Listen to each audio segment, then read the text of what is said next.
Good evening. Thanks for joining us. I'm Beth Jones. And how much flooding we see. Again, high tide. Woo!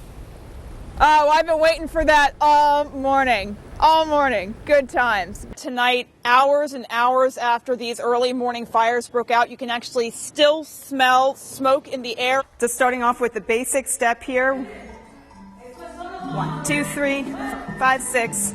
So it's a 3-part step. That's a crossbody. And a single turn. We'll talk about an early Christmas. A pair of New Hampshire grandparents are $2.4 million richer tonight. The Chester couple hit the jackpot at a notoriously stubborn MGM Grand slot machine in Vegas. Great to see you again. Professionally evil is their motto, and they live up to it. MACRA is coming, and it brings with it sweeping change for healthcare providers. The new regulations are especially worrisome for those who may not be ready when implementation hits. For many, the name Matthew Shepard not only calls to mind one of the most horrific murders in modern history, it also represents a tragic but crucial turning point in the battle for equality for the LGBTQ community. This year is the 21st anniversary of the brutal hate crime that ripped Matthew from the world, bringing reflections on how the ripple effect it caused has been felt for generations. As a country, we were ready to talk about it. It would have been impossible not to. Matthew Shepard was just 21 years old when he was offered a ride home from a bar by Aaron McKinney and Russell Henderson on October 6, 1998. They beat him with the butt of a gun, tied him to a fence on the outskirts of Laramie, Wyoming, and left him. A few days later, Matthew died in a Colorado hospital. I think it spurred a national conversation about the state of LGBTQ rights in the country.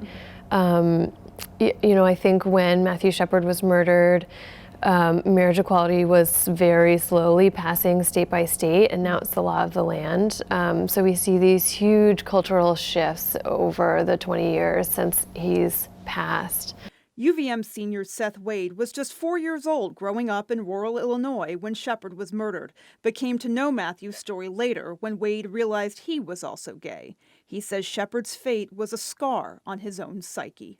That, paired with the area I grew up, really made it so that I was very cautious. To this day, I have a hard time just making eye contact with guys because I'm afraid I kind of get put back into that area of where, oh no, they might think I'm gay, and then the silent voices, oh, that what happened to Matthew Shepard. Last year, Shepard's ashes were interred at the National Cathedral in Washington, D.C., where the ashes of notable figures like Helen Keller and Woodrow Wilson also rest. And as the anniversary of Matthew's death looms, so too does the change that his murder brought about, and the work still left to be done. We're, talking about the national impact that Matthew Shepard had on the conversation about LGBTQ rights as the highest court of the land is debating whether or not it's still whether or not it should be legal for employers to be able to fire folks for being LGBTQ. I still wish I didn't have that stress and fear that was encoded in me, and I really look forward to it for even more generations not having that. I really hope that continues. For MyChamplainValley.com, I'm Beth Jones. They might be the most likable political hopefuls in history. Meet this year's mayoral candidates for the town of Fairhaven. Pet mayor, that is. What a treat. It's a packed race that includes incumbent Mayor Lincoln the Goat. She's fun-loving, loves people, very friendly, very good with children. Who now faces a slew of equally adorable and civic-minded challengers. There's veteran police canine Sammy. The kids like her, elderly people like her. She's a well-known celebrity within the community. Murphy the therapy dog, who was the first to serve the local elementary school's reading program. They'll put their arms around him, they'll tell him secrets. It's rewarding. Rounding out the field are one-eyed dog Popeye Wink Jenkins, senior statesman Skitter, Daisy the golden retriever, and Gabriel the cat. Oh, and there's Gumball the gerbil. But unlike most elections, these candidates share a single platform. All paws on deck for the playground in Fairhaven. They're raising money to rebuild the local playground. Right now, some parts aren't safe for kids to play on. The equipment there is over 20 years old. It's seen a lot of use, and we could just use some help updating it. Though it's not required to cast a ballot, those who show up to vote on Election Day are encouraged to donate to the Playground fundraiser. For younger voters, the hope is their first foray into politics will be positive.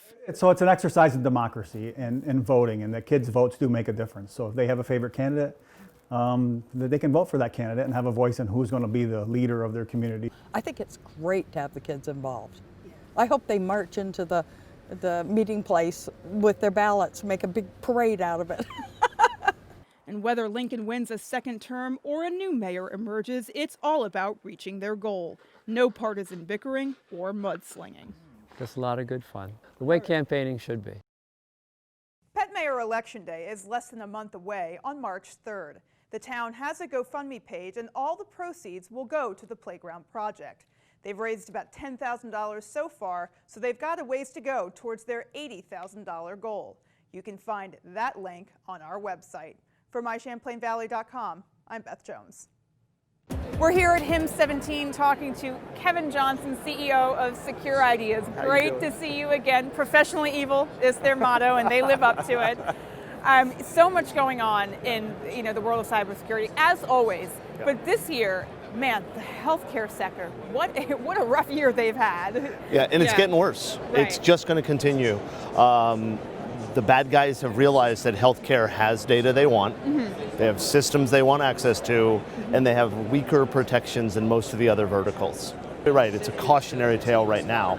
What we're going to see the next 6 months, the next year, the next 5 years, we've got to get in front of it. Kevin, thank you so much for spending some time with us and sharing your perspective. It's a pleasure as always. You're watching HIM 17 TV.